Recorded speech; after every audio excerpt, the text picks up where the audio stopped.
We have zero plan on how I'm supposed to do this. We did Hi, not. I'm Marcus Stevens, and I'm black. And this is Ask a Black Snowboarder.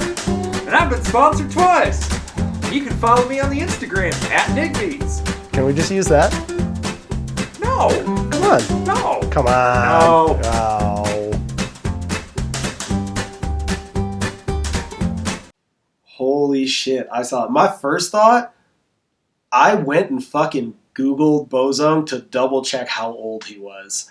He's my age. Yeah. I was like, Nate Bozung shouldn't be that much older than me. And I saw that photo, and your boy looks wrecked. Like, he looks 50 at best. And he looks a fucking weathered, rugged 50. And honestly, man, like, that has got to be one of the saddest fucking things I have ever seen in snowboarding. Because, like, Bozung was always a little bit of a shit show. But that dude had crazy talent and outrageous amounts of potential. And to see him not only, like, lose his career over a few bad decisions, but to, like, keep the spiral going for what feels like a full decade now is just, dude, it's depressing. And, you know, these are the times where, I guess, like, talking about it now, I didn't really think about this at the time, but now that I'm answering this question, it makes me think about the fact that, like, I'm a little worried for snowboarding as a culture because, like, I see how ingrained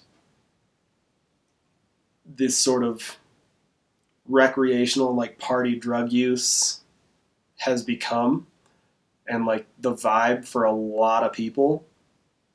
You know, most dudes out there are not Dylan Thomas. Like, they're not saying heck in friggin' and not drinking. Like, he's got his shit together and he works hard, and, you know, he's not shoving anything down anyone's throat, but, like, he's always supportive, and he's the kind of pro snowboarder that we need right now, because he's not going to be the ringleader saying, like, let's go see how fucked up we can get, and then 3 of them end up in jail, then you end up depressed and in this downward spiral, and half the industry ends up like Bozung. Like, I worry for all these kids that are, like, thinking that dropping acid to go snowboarding is, like, a great idea, and, like, going out and raging every single night. Like, I like to have fun as much as anyone, but, like, never done any drugs, because you don't need that to have fun.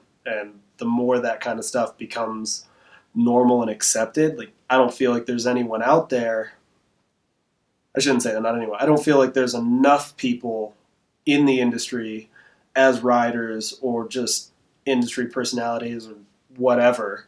There aren't enough people out there saying, like, hey, maybe you should slow down. There aren't enough people out there that are, like, positive support systems for these guys that might be struggling with stuff. All it would have taken, I believe, for Bozung to get his shit together was for a few more people to try to slow him down when it started to get bad, and to support him in that effort. And, like, it's one thing to say, hey, maybe you should slow down, but, like, to stick around and help someone achieve that, like, that's what we need. Like, our friendships can't be so fickle. And it just seems like it's partying outweighs real friendship in snowboarding right now, and that makes me a little bit nervous. But, I mean, hopefully I'm assessing it wrong. Hopefully I'm overreacting, and we won't start seeing cases like this become too common, but there's already too many of them to talk about, so fingers crossed that this doesn't become a thing. I was thinking that's about the, like, standard degree of intelligence that we get from most of our viewers. I mean, that was my assessment at the time. Now I kind of feel bad for saying that, because I met 2 viewers while I was at work at Nike. And they were very nice. I think it was Ben and Katie. Hi, guys. I did it. I came back. There's no tacos, though, but he did give me chocolate. Um, yeah, I mean, that's basically the type of fucking troglodyte I figured was watching our show most of the time, so I wasn't terribly surprised. I was a little surprised that he got so angry and so vocal and wanted to fight about it when he obviously hadn't really watched much. Because, like, if you're not going to bother watching it, why are you even that worked up about it? Like, what the fuck is the point? But, yeah, I don't know. It's nice to know that people like Ben and Katie are out there that want us to keep doing this. And, sorry, guys, no, you're not going to see me snowboard. Well, depending, like, what order these questions air in, I did just basically start a fight with Kevin. So it depends on if he knows that before we do a top fives together. And also, I mean, I could probably do a top 5 black snowboarders of all time. And I think you all know what the list would look like. All right, so this has been Marcus Stevens, your resident black snowboarder for Ask a Black Snowboarder, brought to you by the Angry Snowboarder. I'm not angry, he's angry. Let's remember that. I'm not angry.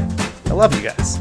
And if you love me, like, subscribe, share, click the bell so you get the alerts. It's down here somewhere. I don't know much about YouTube. Yeah, tell your mom, tell your friends. And if you hated it, I'm doing my job really well. So we'll see you next time. Oh, and don't forget to leave comments, because I will talk shit to you.